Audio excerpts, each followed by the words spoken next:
جو اہم ترین آج پرائم منسٹر نے بالکل واضح کر دیا کہ دہشت گردوں کا خاتمہ کرنے کے لیے کسی صورت نرمی نہیں برتی جائے گی، بھرپور کارروائیاں کی جائیں گی۔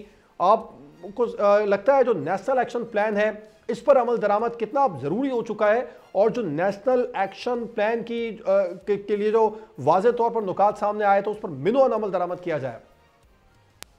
دیکھیں بات یہ ہے کہ یہ جتنی بھی اس طرح کی میٹنگ ہوتی ہیں الٹیمیٹلی اس پہ ایکشن ہونا چاہیے۔ نیشنل ایکشن پلان 2014 میں بنا APS کے بچوں کی شہادت کے بعد اس پہ عمل نہیں ہوا، ابھی بھی میٹنگ ہوئی ہے، اس میں بھی جو چیزیں کرنے کی ہے we must do it. Number یہ ہے کہ پوری قوم کو اکٹھا ہونے کی ضرورت ہے۔ National action, national element of power جو ہوتے ہیں، تمام جو آرگنائزنگ گورنمنٹ کے آرگنز ہوتے ہیں، they all have to work together in consonant۔ Illegal spectrum کی بات ہوتی ہے، مدرسہ ریفارمز کی بات ہوتی ہے، جوڈیشل ریفارمز کی بات ہوتی ہے، پولیس ریفارمز کی بات ہوتی ہے، وہ کہاں نیکٹا کو فعال کی نہیں کیا جاتا۔ یہ چیزیں جو کرنے کی ہیں مجھے سمجھ نہیں آتی ہے کہ فوج، دیکھیں chief army staff general Asim Munir نے بہت دفعہ یہ کہا ہے کہ ہم نے وی آر ڈٹرمنڈ کہ ہم اپنے ملک سے دہشت گردی کو ختم کریں گے۔ جتنی شہادتیں دینی پڑی، فوج انٹیلیجنس بیس آپریشن کرتی رہے گی، مارتے رہے گی، لیکن دہشت گردوں کو ماریں گے، خود بھی شہادت دیں گے، لیکن ہاؤ ٹو جو انفلٹریٹ کرتے ہیں لوگ، ان کو روکنا کیسے، یہ بھی تو حکومت کی ذمہ داری ہے۔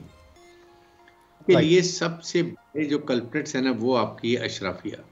جب تک آپ کی سمگلنگ بارڈر سے جو ہوتی ہے، نارکوٹکس، اس کے بعد سمگل گاڑیاں، ہنڈی کا پیسہ جو آتا ہے، یہ بند کرنا ہے۔ یہ اسٹیٹ بینک آف پاکستان اور حکومت کو مل کے، بینکوں کو مل کے، اشرفیہ کو کنٹرول کر کے، یہ ان کو کنٹرول کرنے کی بات ہے، جو سب سے بڑی جڑ ہے۔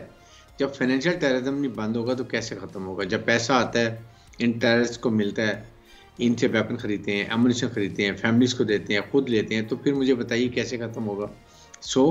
اس کے لیے جو ابھی بات ہوئی تھی کہ عزم استحکام، پوری قوم کھڑی ہو جائے، تمام ایلیمنٹ آف نیشنل پاور، آپ کا finance ministry, defence ministry, board of revenue, اس کے بعد آپ کی اسٹیٹ بینک آف پاکستان، آپ کے banks, excise and taxes, everybody has to come together, تاکہ بارڈر سے بھی اسمگلنگ بند ہو، اور اس کے بعد جو آگے پاکستان میں اس کو چلا رہی ہے اس کو بھی پکڑا جائے۔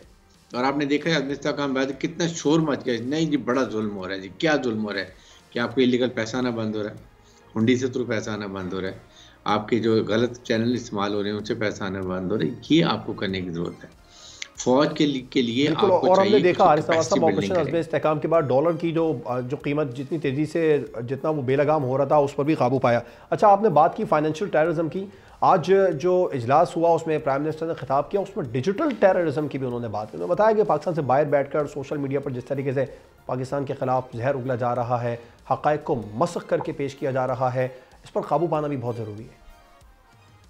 دیکھیں جواد، بات یہ ہے کہ اگر یہ قابو پانا ضروری ہے تو گورنمنٹ نے کیا الٹرنیٹیو مینس لیے ہیں؟ اگر ان کا سوشل میڈیا اتنا ایکٹیو ہوا ہوا ہے تو کیا پاکستان میں آپ کے پاس ریسورسز کم ہیں؟ آپ بیسٹ ٹیلنٹڈ یوتھ کو اس کا کاؤنٹر نیریٹو کے لیے کیوں نہیں استعمال کرتے ہیں؟ ہو اسٹاپس یو؟ آپ ہر بات حکومت فوج کو پتہ نہیں ڈالے نا کہ وہ یہ کام کریں گی، لڑائیاں بھی کرے، FCI بھی چلائے، اس کے بعد آپ کو دنیا کا پاکستان کی آرمی کی طرح ٹیکس بھی جمع ہو، اور ہم شہادتیں بھی دیتے رہیں، ہم سب کچھ کرتے رہیں، لیکن حکومت نے کوئی کام نہیں کرنا۔ بات یہ کہ حکومت کو چاہیے ینگ ٹیلنٹڈ یوتھ کو استعمال کرے، امپلائی کرے، کاؤنٹر نیریٹو بنائیں، جو وہ بات کرتے ہیں اس کا لگائیں نا کاؤنٹر نیریٹو۔ کیوں نہیں کرتے آپ؟ ہو اسٹاپس یو؟ بات یہ کہ ہمیں کاؤنٹر کرنا چاہیے، بجائے کہ ہاں جی اس کو ہم بڑی سختی بھائی سزائیں تو ان کو دے دو گے، بٹ دین لوگوں کی پبلک جو مائنڈ کو مولڈ کرنے کے لیے آپ بھی تو کوئی نیریٹو بنائیں جس پہ لوگوں کو سمجھے واقعی فوج بہت اچھا کام کر رہی ہے، حکومت بہت اچھا کام کر رہی ہے۔ بالکل ٹھیک ہے، آپ نے بڑا اچھا پوائنٹ اٹھایا کہ حکومت کو بھی اپنا نیریٹو بنانا چاہیے اور جو یوتھ ہے اس کو انگیج کرنا چاہیے۔ سبسکرائب کریں اور بیل دبائیں تاکہ کوئی خبر رہ نہ جائے۔